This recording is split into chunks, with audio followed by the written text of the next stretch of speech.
Welcome to this episode of the Heartbeat for Hire podcast. I feature Olympians, CEOs, disruptors, authors, professional athletes, and the best of the best, where they share their stories of resilience with my lens on leadership and culture.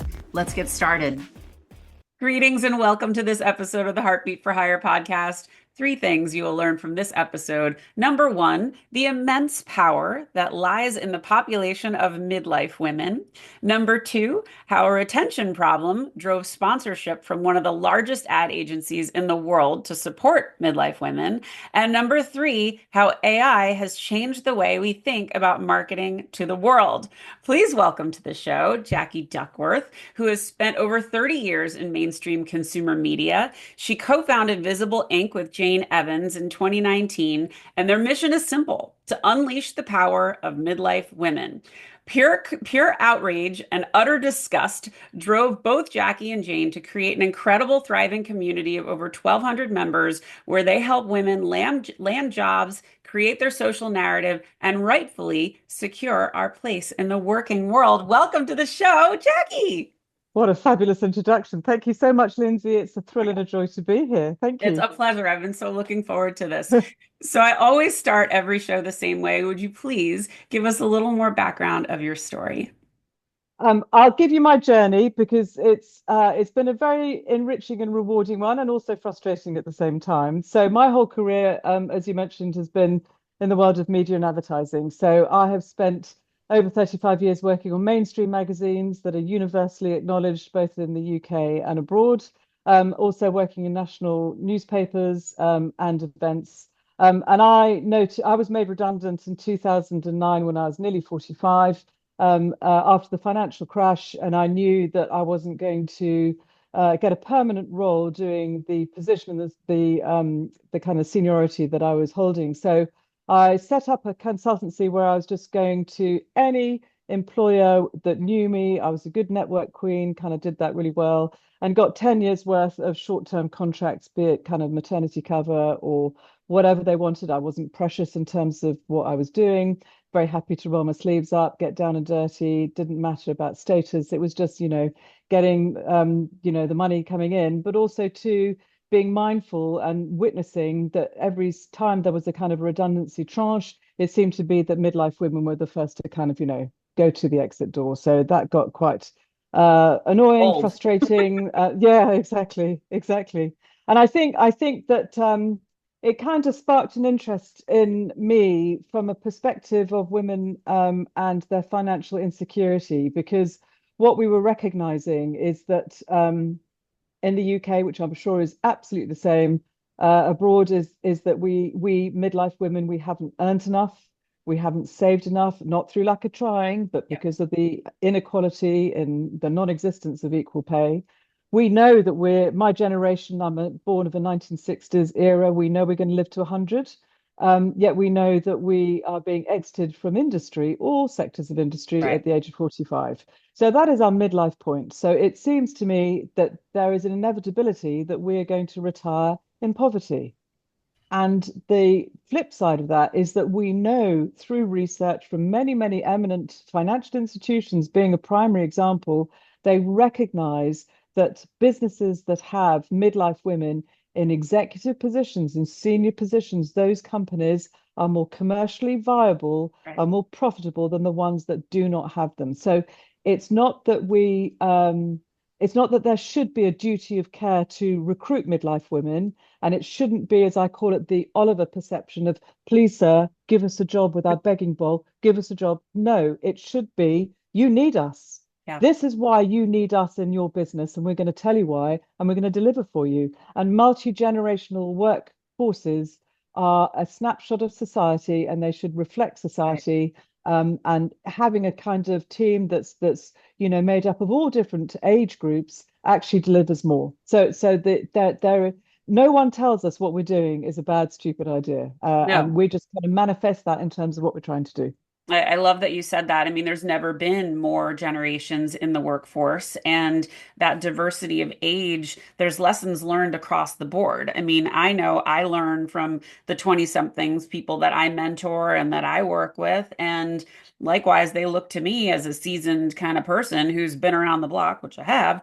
But I would love you to dig in a little bit on the power that midlife women had. You touched on it, but if you could just dig in a little more, because I don't think people understand exactly what we're saying. So would you mind? Absolutely. And I think it stems from this kind of counter argument that we get thrown is that, why aren't we employable? What is the problem with midlife women? And the kind of the seasoned answer is that we're prehistoric. We're Mm, dinosaurs. We can't possibly learn new stuff. And it kind of floors me at times, but at the same time, how do we counter argue that? Where is the strength in midlife women? And what we want to kind of showcase and highlight is that, for example, my career started in retail. I was actually a shop girl before I went into media, and so I remember I was working in a very, very mainstream, well recognized fashion boutique in London, well established brand back in the 70s and 80s and 90s. I was the manager of the biggest store in the company in Oxford Street. We took home 50,000 cash credit cards per week in the store, which back then was a huge amount of money. I didn't have a cash till. I had a shoebox in a drawer. I mm, had to manually count every single ticket sale that went through. We then morphed to went up when I went into the media world. This is before the internet. There was one computer that served as a team of 45 people.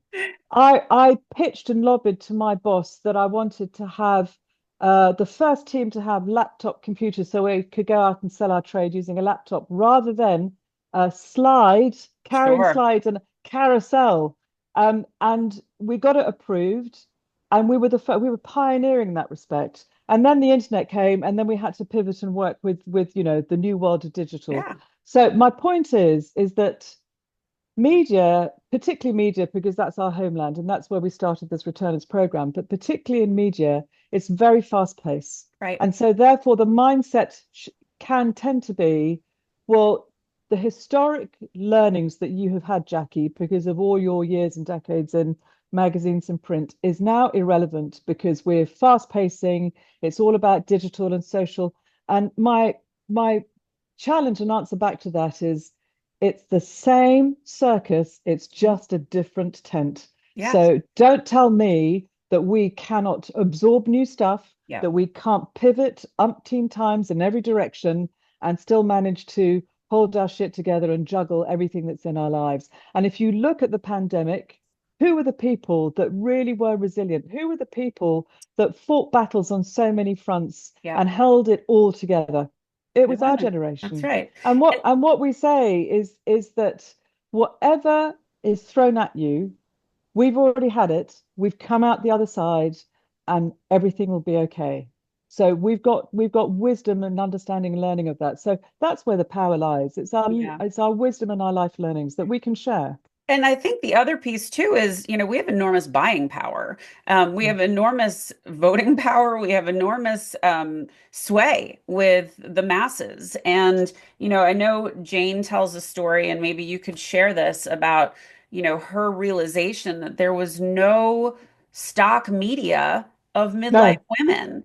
Well, And that is the major problem. So yeah, if you look at the what we call is the powerful midlife pound. So the power of the pound in the UK that is beholden sure. to us. So there is an audit that was carried out by organisation in the UK called the National Audit of Statistics that said that 50.3% of all purchasing decisions is made by us, made by midlife women. That's because we decide on behalf of our children, we decide Right. on behalf of our partners and peers, and we And decide on behalf parents. of parents. Yeah.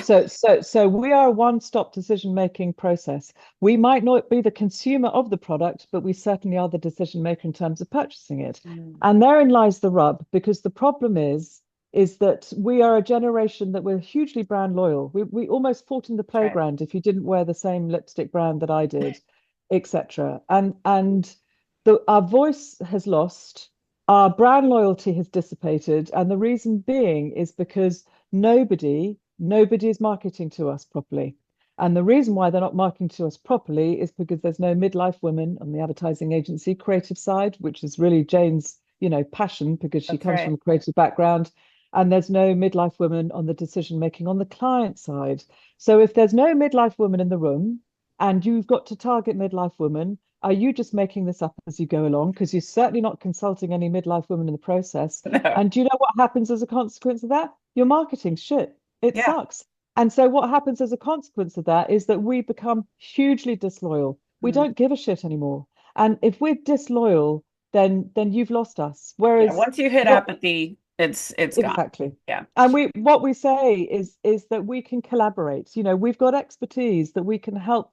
We're not wanting to steal business, but we're helping to collaborate in that decision-making process. Because if you get the messaging right, we're eager to come back on board. That's right. We're eager to be loyal bunnies, and we're eager to actually be a brand champion for that. So there's methodology in us reasoning with the world out there that the power of the midlife woman is not only that we can cope in adversity and we've got resilience, but actually we've got, as you say, a strong buying pound or dollar. So therefore, you need to engage with us so much better than you've done for the previous decades. Yeah, and I think that Jane talked about how when she was looking for images of midlife women, she was seeing like knitting grannies and, you know, complete, they don't look like you or me. They No, look like really decrepit, aged people who don't take care of themselves. And yeah. that's not what midlife women look like anymore. So, Absolutely not. And I think again, this is to do with the shrinkage in terms of how media owners operate in. So historically, if you worked on a big glossy magazine like Good Housekeeping or Cosmopolitan, you know, back in the 90s, the 80s, 90s, and the early noughties, you would have a picture desk. Same in the national press. So you would have a picture desk where there would be picture editors that they would go out on photo shoots. They would shoot their own imagery and they would utilize that in the brand that they were working on. Because magazines and national press, their circulation was in decline, they started to do cost-cutting measures. So therefore, all the picture desks went, and what they would do is that they would outsource to third party like Getty Images. sure. So every single media owner has got a contract with Getty. If not, then they've got a contract with a number two deliverer. If you go onto Getty Images and you type in midlife woman, you will get that granny with the frigging China cup of tea and the ginger biscuit and the pussy bow blouse.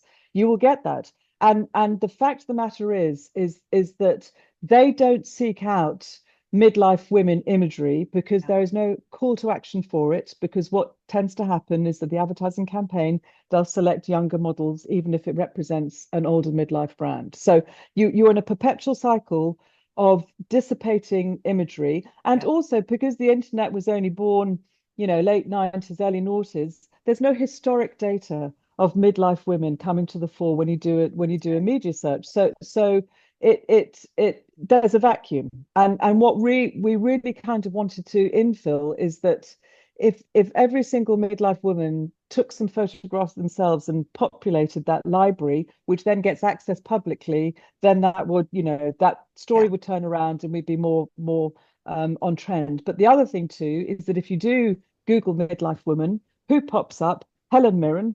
Bless her, we do love her, but she is 76. And what we keep saying is that we're not the Golden Girls generation, we're the No, Spice Girls generation. that's right. We're the Spice Girls are in their 50s now. They're I part know. of our club. They're part of That's our right. club. Yeah. It's funny to me because I kind of think about the social media shift and this hunger for video right now, and women are doing really well in this space. They're really, really hitting their stride, and LinkedIn is really embracing video, and they're encouraging it. So, you know, if you do video, it's going to trend much better than a written post now.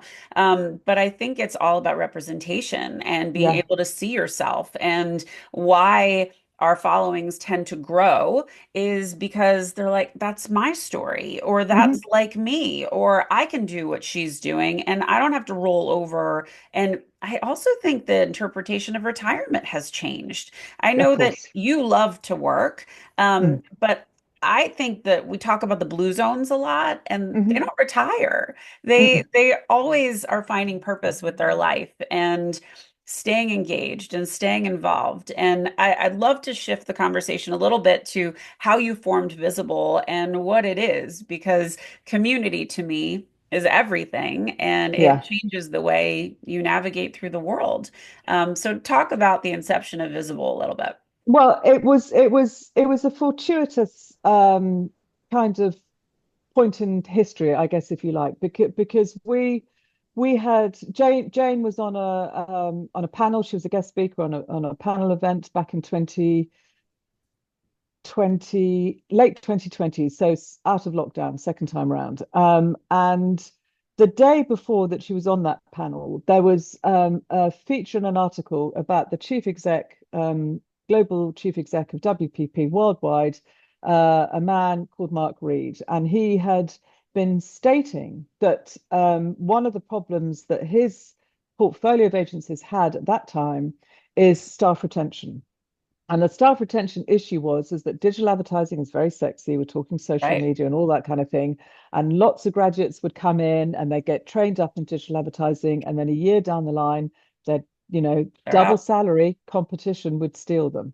So he was annoyed about this, massive cost of training and Right. the revolving door mechanic. Very And expensive. so Jane was interested in hearing what he had to say in the feature, but also he was misquoted, but he did say out of context that he had a young dynamic workforce. Mm. So what Jane kind of, the hackles went up on her back and she kind of almost said, what you don't need is a young dynamic workforce. What you need is a loyal Yeah. workforce that actually can deliver, and midlife women will do that. So give him his dues. He was told that he needed to reach out. He reached out to Jane. And I think he thought he was going to get a hard time.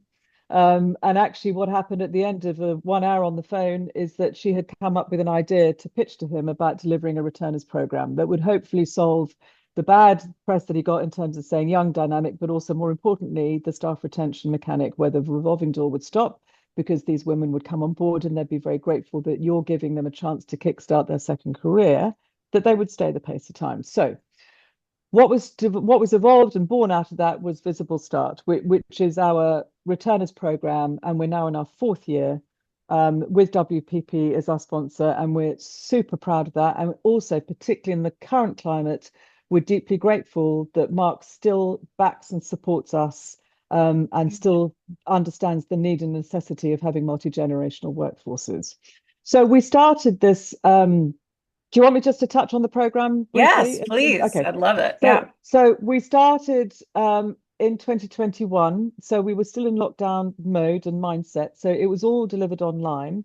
And it's an 8-week program. And the criteria for joining is that you had to be a 45 plus woman. You did Mhm. not have to have a career in advertising. And you might have just been made redundant. You might have had a 20-year career break doing something slightly more important, like bringing up your family, looking Mm. after your parents. And so Jane came up with the creative executions to drive that recruitment campaign. We got a lot of free space to promote it because of all of our contacts in the advertising world. And the women that signed up, we asked them upon registration how they felt about themselves in this vortex of trying to get work and finding it a struggle. So the word cloud of adjectives was hardly surprising that it was very negative. They felt alone, isolated, invisible, washed up, wiped out, damaged, broken, angry, pissed off, frustrated, you name it. And so the whole purpose of the program is that we wanted to deliver sessions that would lift them up, would give them. I always say that my role, so we do things like transferable skills. So we kind of, we gently hold their hand. I say, "Hi, I'm here to give you a virtual hug and to get you to believe in yourselves again, that you have got what it takes, that you are unbelievable, that you've got massive skills and value that you can add and bring to business." So we carry them on that journey. So we do every session that we run, we repeat morning, afternoon, and evening, because I'm sure you'll agree, Lyndsay, that these Mhm. women aren't exactly sitting on their backsides, twiddling their No, thumbs, doing nothing. no. But also importantly, what we discovered when we did the pilot in 21 was that these women wanted to connect with each other. So each program, we have about 100, 125 women participating. So because of data protection and GDPR compliance, we came up with launching a platform which is called Visible Society, which you mentioned in your intro. It actually holds 1,600 women, midlife women now, not Even 1,200. better. So it's growing and growing. And it's a safe space. They can only go in if I let them in. It's a bit like a Facebook, but only the women in the community can access. They can post what they want, they can share what they want, but geographically they can track down members in their community so they can meet in person. And we house all the content of every sessions that we run. So there are 8 weeks worth of sessions that focus on the women. Then WPP focus on what roles and what departments might have resource opportunities, and they showcase what that job role. So it might be in strategy, or it might be in partnerships, or it might be in data management. So they kind of did a deep dive into this is what our world looks like. This is what my career journey has been to the head of the department doing the session. These are the skills that I'm looking for. These are the dynamics of the team. This is what happens in a day-to-day. So these women get a real flavor for understanding whether it suits them, whether it floats their boat, lights their fire or not. And then we have third-party companies come in and offer their services. So Microsoft do Excel training, LinkedIn do profile training. We have charities who offer mentoring and CV training. But more importantly, we have over 55 WPP volunteers who eagerly sign up to participate, where we do speed networking, speed interviewing, mentoring, and we have their own in-house training team bring in the current working mindsets that lots of these women wouldn't even know about. So they do neurodiversity training, allyship, kind of hybrid working, all of that kind of thing. So it's a very, very comprehensive, enriched content, and everything is recorded so these women can come back and access it on the platform anytime they want. And also what we say to them is that after 8 weeks, we don't say bye, good luck, off you go, don't want to hear from you again. This contract with WPP is 1 year long. So WPP engage with this community, we engage perpetually. It's a humbling, rewarding, life-changing thing for me to do. And what's just so beautiful is at the end we have one live in-person event to celebrate the end, where many women as possible come to WPP offices, where they run up, embrace each other, they pinch me to make sure I'm not a deep fake AI. And what they collectively tell us is that, I mean, it's quite funny. There's a bit of adulation towards us, but I say, I'm just like you. I'm just a midlife woman. We just created something special, but we did it for you. And what these women say is that we've given them hope above everything, which even if they don't get a job at WPP, it will give them the confidence to try elsewhere. So many women have successfully employed as a consequence, but hope is that magnificent word, which really, gets me right here every time, because we've changed their lives for the greater good. Oh, I love that so much. And it's such an impactful bit of work you guys are doing. I just get goosebumps hearing it. And one thing you talked about was, training and upskilling. And I think, the argument, we touched on it earlier, is that people think that we're dinosaurs and that we don't know what's going on and what's cutting edge, and AI is new and how are they going to manage AI? It's just a freaking tool. It's like anything else, and it can be trained. But just like, we're seeking images to feed AI, to feed the masses, we need women leveraging these tools because we're shaping how they're going to work for everyone. And it's a very fast moving thing. So what's been the reaction? I imagine you guys are dabbling in AI in what you're teaching. What's been the reaction of the women that are learning about it? Well, I think this is something that's really, really important. And one of the things that Jane feels so passionate about is that, harping back to that whole photo stock imagery problem, Yeah. if you start off with AI in terms of whichever software you're using, and you say, create an image of a midlife woman, again, that bloody granny comes up with the China tea and the ginger biscuit. So the machines are only good as the information that you put in. But the problem is that the people who created this in the first place, then no one's going to be midlife women, so they're not going to bother. No. And so exactly. So we are, what we're trying to do. Our latest Visible Start program actually starts week commencing the 10th of March. So it's only in a couple of weeks' time. And one thing that we felt was really, really important is to engage these women in understanding what AI is all about, because these women fall into two very distinctive camps. the women that are petrified about it, and so therefore they stick their head in the sand, and the other women that are inquisitive and intrigued. And then once they dip their toe in the water, they're just like, oh my God, it's amazing. So we have actually brought on board a young man to come and deliver some. He's an AI entrepreneur Mhm. doing a PhD, and I'm sure he's terrified, but he is going to be doing a workshop with these women to boldly go with them on their journey to Yeah. explore and experience AI with them, so that they can then equip themselves and understand that it's a very, very easy thing to deep dive into, and it will help them. It'll help them navigate their world day to day. It'll help them navigate their world in terms of seeking jobs, and more importantly, to give them the confidence to say that they can profess to be a digital native, and in this one opportunity where we're all starting in the start line at the same time. So Mhm. why not embrace it as a midlife woman? Because then you're then going to be ahead of the curve. I love it. I love it. Okay, so changing gears a little bit, what inspires you? Oh my goodness, what inspires me? I tell you, I think that what inspires me the most about doing what I do is getting heartfelt joy come out of these women experiences once attending the program.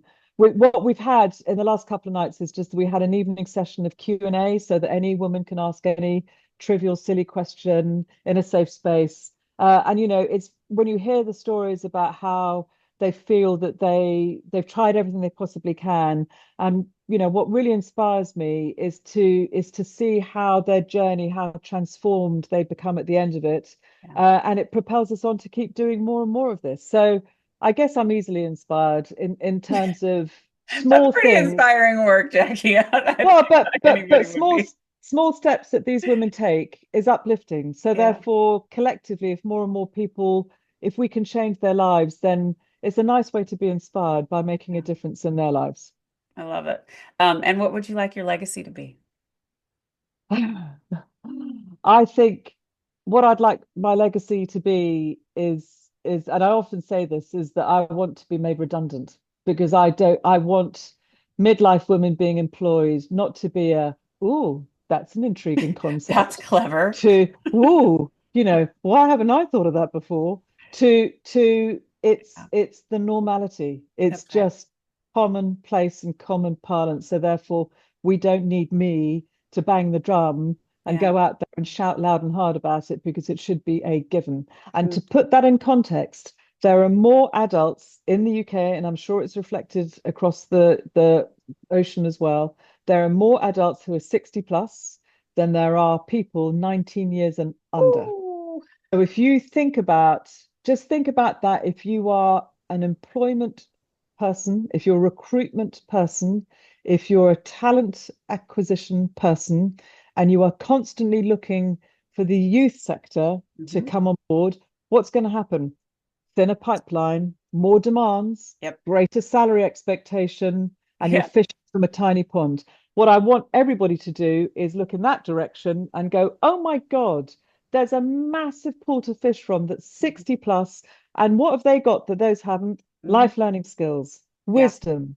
Yeah. And you know what? You can select because there's an awful lot to choose from. So therefore, you can get the right person for the job there. I love that. Yeah, I think the salary point is really important because I think a lot of companies are like, well, my older generation need to be put out to pasture because they're earning too much.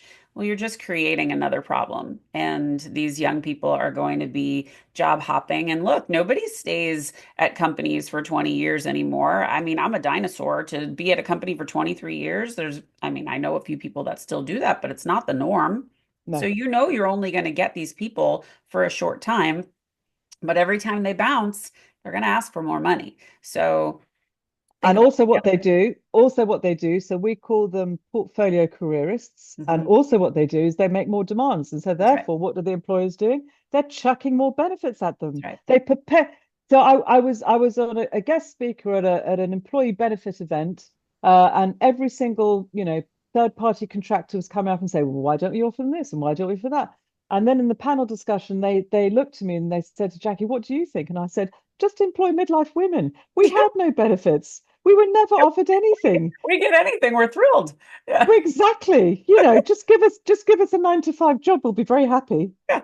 Give me a That didn't go down. some Didn't vacation. go down. Didn't go down very well. Yeah. Okay, so what's next for Jacquie? Well, I think that what we'd like to do, because as you said from the intro, that our mission is to unleash the power of midlife women, which is very easy said, rather more complex to deliver. But we Visible Start is very agile as a business model. It's really easy to ramp it up. It's really easy to replicate this. So we want global domination, but what we really want to do is to cross industry. Any industry can do a Visible Start program. Yeah. It's not exclusively owned by WPP, although we're very grateful that the support is massively entrenched as part of their DNA, which is marvelous. But we want to go across many, many different sectors and showcase the benefit of having midlife women as part of their generational workforces. And we can replicate me, it's not just me. There are lots of other people that can actually do this and create bigger communities where we can just, be part of a sisterhood and helping us midlife women thrive so that we can retire in dignity, which is, I think, not a big ask, really. Now, I'm sure my audience is thinking, is this a global program? And I think your answer is yes.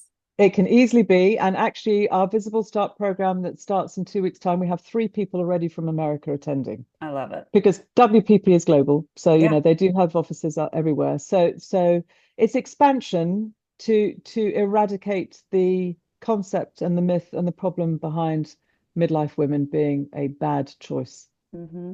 Where can people find you? We are I'm on LinkedIn, Jacquie Duckworth. Our website is under reconstruction, but we've got visiblestart.com. Just watch this space. We're still recruiting for this program that starts in a couple of weeks. So if you are a midlife woman, doesn't matter where you're located, it'll still be of benefit. We might speak with a funny accent, but still the content is rich and universal. So visiblestart.com, sign up, and we'd love you to be part of our community.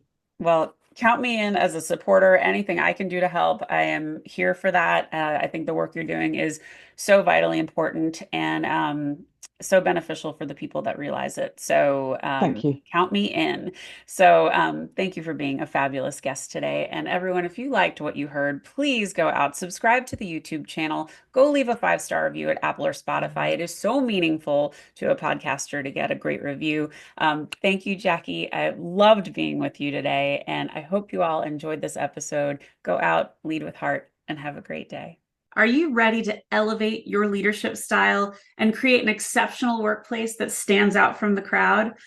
I'm here to introduce you to a game-changing resource that will transform the way you lead and shape your company culture. It's time to embrace the power of top-down culture. This practical guide empowers your leadership for lasting success, helping you create a workplace where everyone thrives.